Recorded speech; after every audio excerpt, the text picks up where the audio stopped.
Hello అండి, అందరు బాగున్నారా? సో ఈరోజు టాపిక్ ఏంటంటే ఎక్కువ ల్యాగ్ చేయను, 5 or 10 minutes మాట్లాడేస్తాను. ఇక్కడ నేను నా అభిప్రాయాలు మాత్రమే పంచుకుంటున్నాను.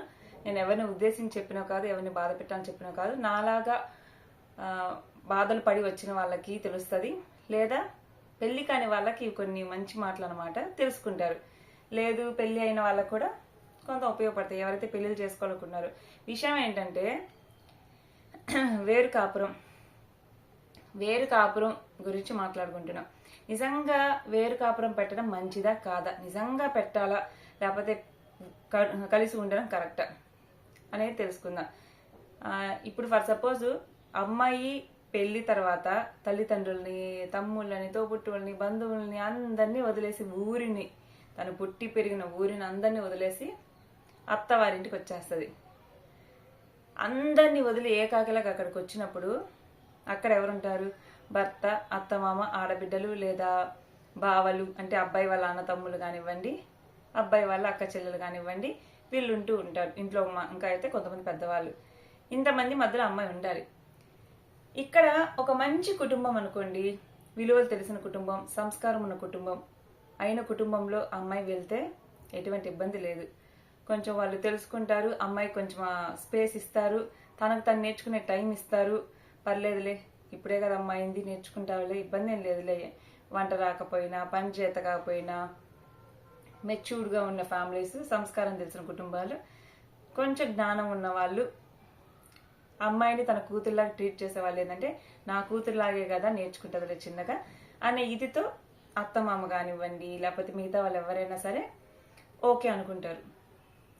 కానీ ఇక్కడ సమస్య ఎక్కడ వస్తుందంటే, పొరపాటున ఈ అమ్మాయి సంస్కారం లేని వాళ్ళ ఇంటికి కానీ, లేకపోతే ఎప్పుడెప్పుడు ఈ అమ్మాయి మీద పగ తెచ్చుకుందాం ఉంటారు. బేసిక్గా ఏంటంటే, ఏ తల్లికైనా ఒక 30 సంవత్సరాలు పెంచిన కొడుకుని సడన్గా వచ్చి వేరే అమ్మాయి హక్కు చలాయిస్తూ ఉంటే, వాళ్ళిద్దరు అలా ఉంటుంటే చూడలేదనమాట దాదాపు కొంతమంది. ఇంకా ఆటోమేటిక్గా ఏమైందంటే, ఈమెకి ఆమె జస్ట్ కోడలు, కానీ తన కొడుక్కి సర్వస్వం. అంటే జీవిత భాగస్వామి అంటే ఎట్లా ఉంటుంది చెప్పండి? ఇద్దరు భార్యాభర్తలు అంటే ఇద్దరు ఒకటే. కొడుకు పరంగా భార్య, తల్లి పరంగా కోడలు. ఆ దృష్టి మారుతూ ఉంటుంది. అంటే ఇప్పుడు వీళ్ళిద్దరు పెళ్లి చేసుకుని ఇంట్లో ఉంటున్నారు. ఇంకా చిన్నదానికి పెద్దదానికి ఏంటంటే, వాళ్ళిద్దరి మధ్య చిన్న గొడవ అయినా సరే, వాళ్ళిద్దరి మధ్య గొడవ అయితే వాళ్ళిద్దరే ఉంటే ఎలాగోలా సాయంత్రానికి సర్దుమనిపోయి వాళ్ళిద్దరు మళ్ళీ కలిసి మాట్లాడుకోవడం జరుగుద్ది. లేదా సర్ది చెప్పి అత్తమామ ఉన్న గొడవ సర్దుమనిగిద్ది. అమ్మాయిని ఏంటంటావు అని అమ్మాయిని సపోర్ట్ చేసి అత్తమామలు ఉంటారు. ఎందుకురా అమ్మాయిని అంటావు, బయట నుండి వచ్చింది, మనం జాగ్రత్త చూసుకోవాలి, మనది బాధ్యత అనే అత్తమామలు ఉంటే అలాంటి వాళ్ళు ఇంకా దేవుళ్ళు. అట్ట కాకుండా ఇంకాస్త రెచ్చగొట్టే వాళ్ళు ఉంటారు అనమాట. ఆడైనా గొడవ ఇంతైతే భూతద్దలను చేసుకొని ఇద్దరికి పుల్లలు పెడతారు అత్తమామలు, ఆడబిడ్డలు. అట్లాంటి వాళ్ళు ఇంట్లో ఉన్నప్పుడు ఖచ్చితంగా వేరు కాపురం పెట్టాలి.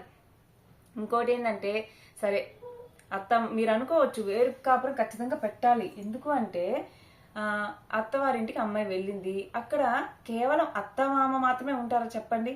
అత్తమామ అంటే, అత్తమామ ఉన్నారు అంటే వాళ్ళ ఇంటికి కూతుళ్ళు వస్తారు, అల్లుళ్ళు వస్తారు, మనవరు మనవరాళ్ళు వస్తారు. లేదా అబ్బాయికి అన్నదమ్ములు ఉంటే వాళ్ళ ఫ్యామిలీ కూడా అదే ఇంట్లో ఉండొచ్చు. అత్తమామతో అంటే ఎలాగైనా అడ్జస్ట్ అవుతారు. ఇప్పుడు కోడలు అనుకోండి, అత్తమామతో అంటే సర్లే పెద్దవాళ్ళు కదా ఎలాగైనా అడ్జస్ట్ అయ్యిద్ది. కానీ ఇక్కడ సమస్య ఏంటంటే, కేవలం అత్తమామ వాళ్ళు ఉన్నప్పుడు వాళ్ళ కూతుర్లు వస్తారు, వాళ్ళ అల్లుళ్ళు వస్తారు.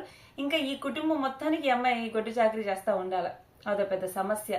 వచ్చారంటే ఇంక నెలల తరబడి టెస్ట్ వేసుకుని కూర్చుంటారు. ఇంకా కూతుళ్ళు ఇలాగా, ఇంక కూతుళ్ళు ఉన్నారు, నల్లుళ్ళు ఇంటి చుట్టూ తిరుగుతూ ఉంటారు. ఇంకా వాళ్ళ మనవాళ్ళు మనవరాళ్ళు గబ్బు గబ్బు పెంట పెంట చేస్తూ ఉంటారు ఇంటిని.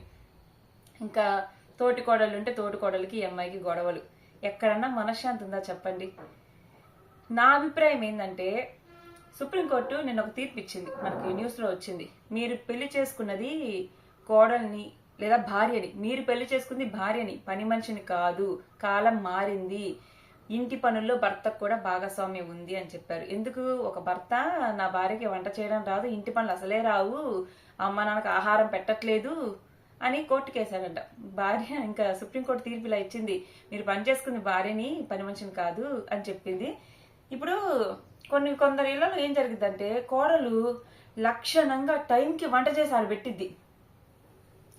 అత్త ఏం చేస్తుంది తెలుసా? కాళ్ళు చేతులు బాగుంటాయి, దిట్టంగా ఉంటుంది మనిషి. ఏమంటది? ఆ ప్లేటు నా నోటికాడికి రాలేదే, నాకు పెట్టి ఇవ్వలేదే అని అనుకుంటారు. అసలుకి నువ్వు కాలు కింద పెట్టకుండా వండి పెట్టింది అక్కడ దాకా పోయి ప్లేట్లో పెట్టుకుని తినలేవా? అదొక తగు అత్తలకి. మామగారు మాటలు ఎలా ఉంటాయి తెలుసా? సీరియల్ చూస్తారు మామగారులు, పట్టు చీర కట్టుకొని నగలేసుకొని వంట చేయాలి, పట్టు చీర కట్టుకొని నగలేసుకొని వంటలు చేయాలి, లేదా ఇంట్లో ఐరన్ చేసిన బట్టలు వేసుకోవాలి కోడలంటే. అత్తమ్మతో ఉండడం ఈజీ అని అనుకోవద్దు. 10% అత్తమామలే మేబీ మంచోళ్ళు ఉంటారు, 90% ఇట్టాటోళ్ళే చావు కొట్టే వాళ్ళు ఉంటారు. ఇంకోటి ఏంటంటే, ఈ కోడలు ఉన్నప్పుడు ఇంట్లో కోడలు చేత వండించుకొని తింటారు 3 పూట్ల. పొరపాటున కోడలు పుట్టింటికి వెళ్తే స్విగ్గీ జొమాటోలో ఆర్డర్ చేసుకుంటారు. మళ్ళీ కోడలు వస్తే నంగనాచలేదు, మేము అసలు స్విగ్గీ జొమాటోలో తినం ఫుడ్ అంటారు. ఈ కోడల్ని పుట్టింటికి పోనీరు.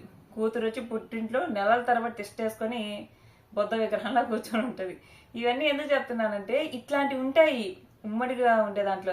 ఇప్పుడు అమ్మాయి ఎలాగ తన కుటుంబాన్ని వదిలేసి వచ్చిందో, అబ్బాయి కూడా తన కుటుంబాన్ని వదిలేసి ఇద్దరు ఒక సపరేట్ గా న్యూ ఫ్యామిలీ న్యూ హోమ్ లో స్టార్ట్ చేయాలి కదా. అట్లా స్టార్ట్ చేస్తేనే కదా బాగుండేది. ఎందుకంటే అర్థం చేసుకుని అత్త మామతో ఉండే ఆడబిడ్డలతో ఉండి రోజు వేగే కన్నా తోటి కోడళ్లతో సపరేట్ గా ఇలా ఉండడం బెటర్ కదా. ఇలా ఉండాలంటే అబ్బాయి సంపాదన పరుడై ఉండాలి.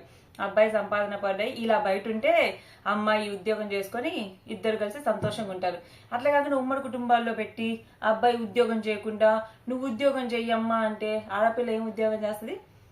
పోనీ ఇంటికి వచ్చి ఆడపిల్లలు తిష్టేసుకుని ఉంటారు. వాళ్ళకి పెట్టుబడులకి వాళ్ళకి ఆ డబ్బులన్నీ వాళ్ళకే సరిపోతాయి.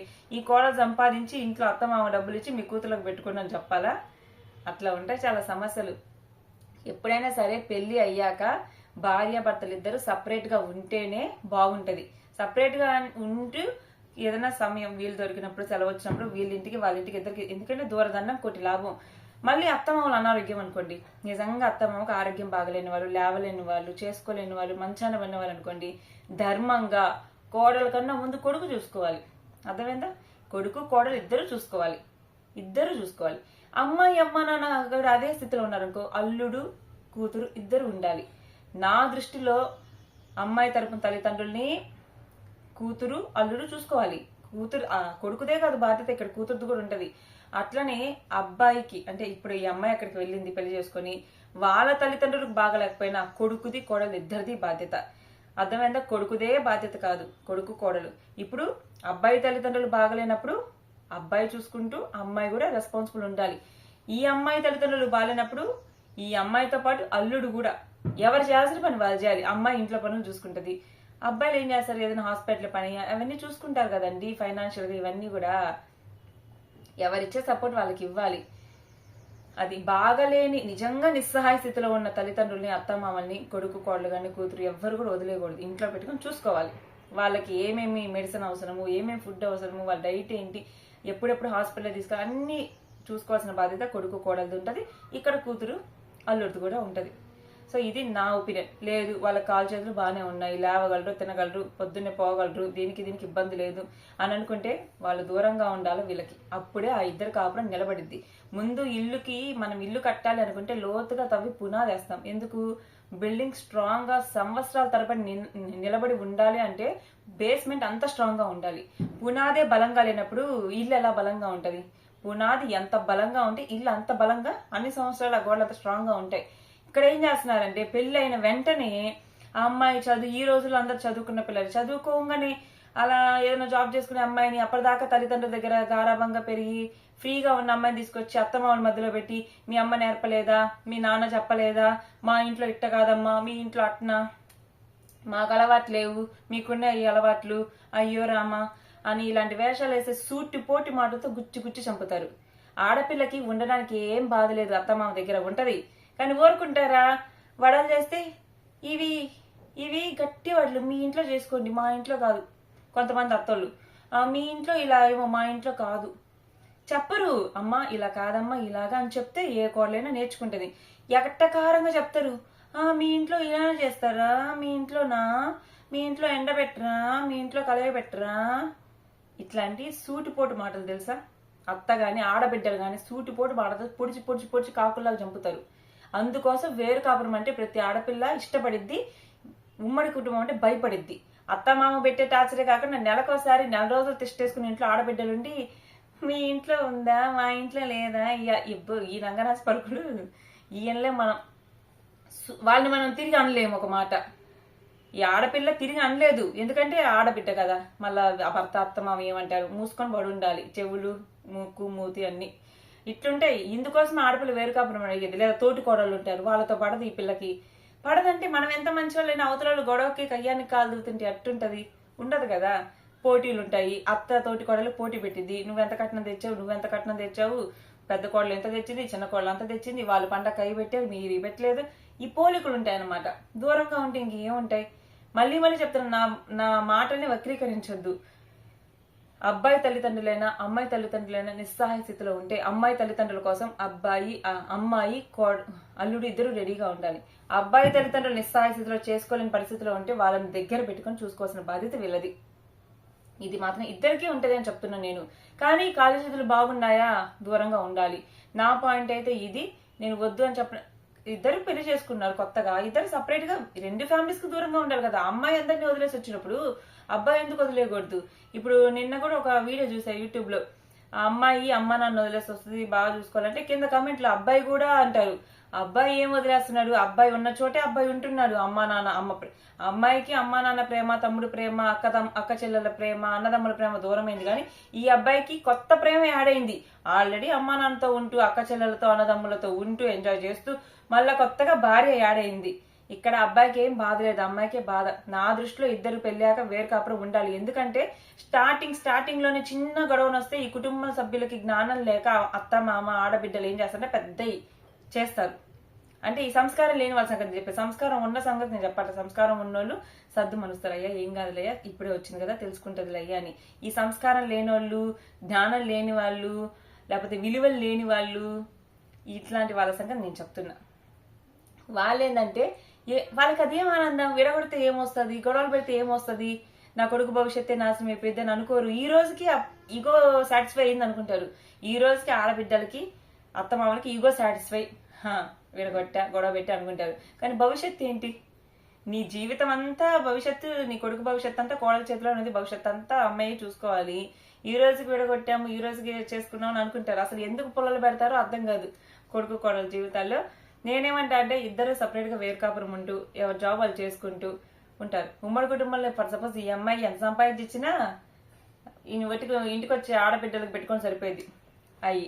ఇంకోటి ఏంటంటే అంతా పెడితే తీరా వాళ్ళు ఏం చేస్తారు తెలుసా, పోనీ ఆ ఉమ్మడి కుటుంబంలో ఉంటూ ఈ పిల్లన ఆ పిల్లడు ఉద్యోగం చేసి సంపాదిస్తే మొత్తం హాంపట్ అయిపోతాయి. మళ్ళీ ఏం చేస్తారు, ఈ ప్రేమ గల తల్లిదండ్రులు ఇంట్లో అప్పులేమో కోడలు తీర్చాల, కోడలు తల్లిదండ్రులు తీర్చాలి వీళ్ళ అప్పులు. వీళ్ళ ఆస్తులేమో కూతుళ్ళకి సరి సమానంగా పంచుకోవాలి. అంటే ఇక్కడ వాళ్ళ ఉద్దేశం ఏంటంటే అప్పులు మాత్రం కోడలికి కోడల తల్లిదండ్రులకి ఇస్తారంట, ఆస్తులు మాత్రం కూతుళ్ళకి ఇస్తారంట. అట్లుంటది వాళ్ళ వ్యవహారం. ఇట్లుంటాయి కాబట్టి ఈ ఆడపిల్ల అనేది భయపడేది అత్తమామతో ఉండడానికి. వాళ్ళ బుద్ధులు ఎలా ఉంటాయంటే కొంతమంది ఇంత నీచంగా ఉంటాయన్నమాట. అత్తమామల బుద్ధులు నిజంగా చెప్తున్నా, వేరు కాపురము ద బెస్ట్ ఆప్షన్. మొహమాట పడగాకండి. ఎందుకంటే ఉండమని నేను చెప్పట్లా. ఇంకోటి ఏంటంటే ఇంటి మొత్తం పని ఒకరే చేయాలని అంటారు. ఇప్పుడు అంతమంది ఉన్నప్పుడు ఒక్కొక్కరికి ఒక్కొక్క పని షేర్ చేసుకోవాలి. భర్త అనేవాడు ఉద్యోగం చేయడు, గమ్మున కూర్చొని నాకు పూరి కావాలా, నాకు వడ తినాలనుంది, కడుపుతో ఉన్న ఆడపిల్లగడు కోరికలు కొన్నట్టు అన్ని కోరి భార్యకి చెప్తాడు. భార్య ఎలా చేసింది అక్కడ ఒకరా నలుగురా? అంటే చెప్పేది ఏంటంటే ఒక మనిషి, నేను సింపుల్ గా చెప్తా, ఉమ్మడి కుటుంబంలో ఉన్నప్పుడు వర్క్ షేర్ లేకపోతే అమ్మాయి బలైపోయిద్ది. ఎట్లా బలైద్ది అంటే గుళ్ళకాడ మేకపోతులు బలిస్తారు అట్లే బలైపోయిద్ది. ఎందుకంటే ఎగ్జాంపుల్ చెప్తా, ఒక దోశకి టిఫిన్ వేసారనుకోండి, ఒక మనిషి మినిమం 4 దోశలు తింటారు. నాలాంటి వాళ్ళ సంగతి చెప్పట్లే, సాధారణమైన మనిషి నేనంటే 2 తింటారు, 4 తింటారు. మామయ్యకి దోశలు, ఆ దోశ కాలేసరికి 2 నిమిషాలు టైం పట్టా, 4 దోశలు 10 నిమిషాలు అక్కడే పాయ. మళ్ళా అత్తయ్యకి 4 దోశలు పాయ. మళ్ళా భర్తకి, ఈమెకి, మళ్ళా వస్తారు కదా ఇంట్లో ఆడబిడ్డలు, వాళ్ళ పిల్లలు, అల్లుళ్ళు, వాళ్ళకి దోశలు వేస్తూనే ఉంటది. నుంచొని వేస్తూనే ఉంటది. మధ్యాహ్నంక ఆ దోశలు అందరికీ పోసి చివర్లో ఈ పిల్ల తిందామని నోట్లో పెట్టుకుంటది. అట్లా పెట్టుకుని అమ్మయ్యా నడుము వాలుద్దామని అనుకుంటే, మధ్యాహ్నం ఏం చేస్తున్నావు, నాకు ఆకలి అవుతుంది తొందరగా చేయవా అని అత్తగారులు కూడా ఉంటారు తెలుసా. ఇవన్నీ అమ్మాయిలు పెళ్లి కాక ముందు మిమ్మల్ని నా వాయిస్ గయ్యాతనంగా ఉండొచ్చు. మీకు ఒకటి చెప్తా, మొరిగే కుక్క కరవదు అంటారు కదా, అలానే గొంతు పెద్దగా ఉన్నోళ్ళు గయ్యాలోళ్ళు కాదు, మెత్తగా మాట్లాడుతుంటారు చూడండి, వాళ్ళు తడిగుడ్డతో గొంతు కోసే రకాలు. తీయగా మాట్లాడే వాళ్ళు ఉంటారు చూసారా, తడిగుడ్డతో గొంతుకు వస్తారు. ఏదైనా ఫేస్ టు ఫేస్ చెప్పే వాళ్ళకి, ఒకటి ఇన్స్టాగ్రామ్ లో డైలాగ్ చూసే ఒకటి, ఒక ఆయన చెప్పాడు, నీ కోపం, అరిచే వాళ్ళ కోపం ఆ క్షణం వరకేనంట, అదేది ముంచే వాళ్ళ కోపం, అది ఏదో చెప్పారబ్బా. అంటే మనం ఎప్పుడైతే గొడవ జరిగినప్పుడు ఆన్ ద స్పాట్ అరిచేస్తామో అంతంత మన కోపం చల్లారుద్ది. కానీ గొడవ జరిగేటప్పుడు ఏం రియాక్ట్ అవ్వకుండా ఇలా సైలెంట్గా ఉంటారు చూడండి, వాడి కోపం ముంచడానికి, వాడు మనసులో పెట్టుకుని టైం వచ్చినప్పుడు మన మీద దెబ్బేస్తారనమాట.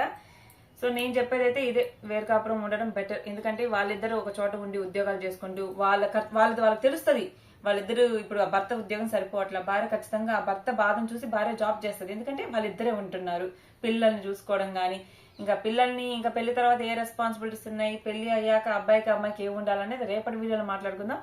నా పాయింట్స్ ఆల్మోస్ట్ అన్ని కరెక్ట్ గానే మాట్లాడాను అనుకుంటాను. బోర్ కొట్టించుంటే సారీ, ఇంకేమైనా మర్చిపోయానా? అది ఇందుకోసమైతే ఖచ్చితంగా నా పాయింట్స్ అయితే వ్యాలిడ్ అని అనుకుంటున్నా. నా పాయింట్స్ నచ్చితే లైక్ చేయండి, నచ్చకపోతే ఇంకా మీ ఇష్టం, హైప్ చేయండి. Thank you for watching, bye.